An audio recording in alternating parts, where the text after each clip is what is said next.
बोलो विष्णु भगवान की जय। बोलो विष्णु भगवान की जय। प्राचीन काल में एक बहु निर्धन ब्राह्मण है तथा उसके कोई संतान नहीं थी। वह नित्य पूजा पाठ करता, परंतु उसकी स्त्री बहुत महीनता के साथ रहती थी। वह स्नान न करती और न किसी देवता का पूजन करती। प्रातःकाल उठते ही सर्वप्रथम भोजन करती, बाद में अन्य कार्य करती। ब्राह्मण देवता बहुत दुखी रहने लगे। पत्नी के को बहुत समझाते किंतु उसका कोई परिणाम नहीं निकलता। भगवान की अनुकंपा से एक समय उस ब्राह्मण की पत्नी गर्भवती हुई और 10वें महीने में एक सुंदर कन्या को जन्म दिया। निर्धन ब्राह्मण कन्या के जन्म से बहुत दुखी हुए। धीरे धीरे ब्राह्मण की कन्या बड़ी होने लगी।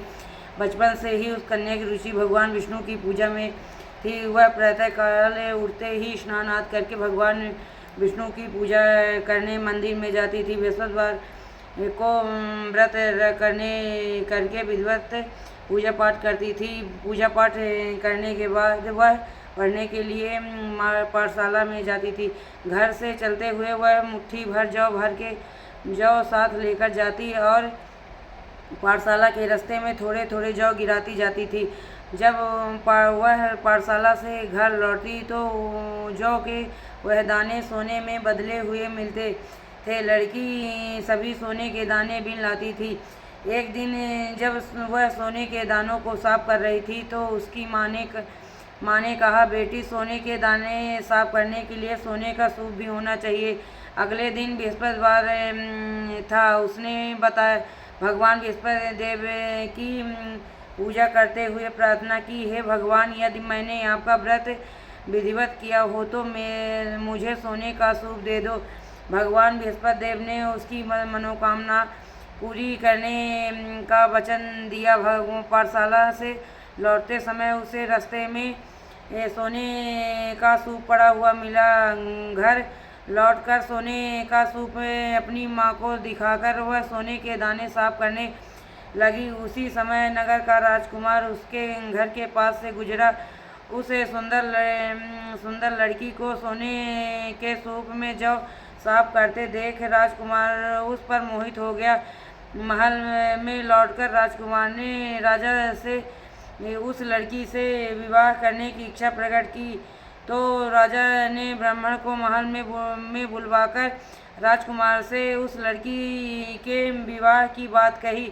ब्राह्मण तैयार हो गया। धूमधाम से उस लड़की का विवाह राजकुमार से हो गया। दुल्हन बनकर ब्राह्मण की लड़की महल में चली गई। लड़की के चले जाने से ब्राह्मण फिर से निधन हो गया। उसे कई दिन भोजन भी नहीं मिलता था। बहुत दुखी होकर ब्राह्मण एक दिन अपनी लड़की के पास गए। अपने पिता की निर्धनता का समाचार सुनकर उसे बहुत सा धन देकर पिता को विदा किया। उस धन से ब्राह्मण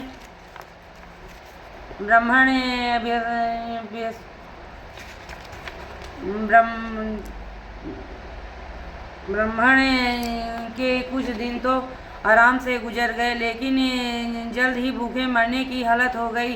ब्राह्मण अपनी पत्नी लड़की से धन लेने के लिए फिर महल में पहुंचा। लड़की ने पिता की बुरी हालत देखकर कहा, पिताजी, आखिर आप कब तक मुझसे धन लेकर जीवन यापन करेंगे?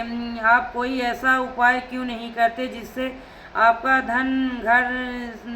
घर धन संपत्ति से भर जाए? ब्राह्मण ने कहा, मैंने तेरी माँ को बहुत समझा लिया, पर उसकी समझ में कुछ नहीं आता। उसका फूहड़पन नष्ट हो तो घर की निधनता भी दूर हो जाए। तब कुछ सोचकर लड़की ने पिता से कहा, पिताजी, आप कुछ दिनों के लिए माँ को मेरे पास छोड़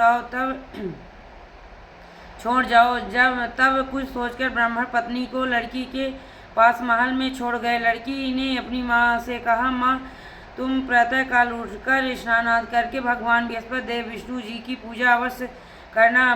पूजा करने से तुम्हारी निधनता अवश्य दूर हो जाएगी। लेकिन उसकी माँ ने उसकी कोई बात नहीं मानी। तब क्रोधित होकर लड़की ने अपनी माँ को एक कक्ष में बंद कर दिया। सूर्योदय के बाद माँ को उठाया, जबरदस्ती उसे स्नान कराया और फिर मंदिर में ले जाकर भगवान बृहस्पति देव की पूजा कराई। कुछ दिनों तक ऐसा करने से माँ की बुद्धि में परिवर्तन हुआ और वह स्वयं बृहस्पतिवार का व्रत रखने लगी।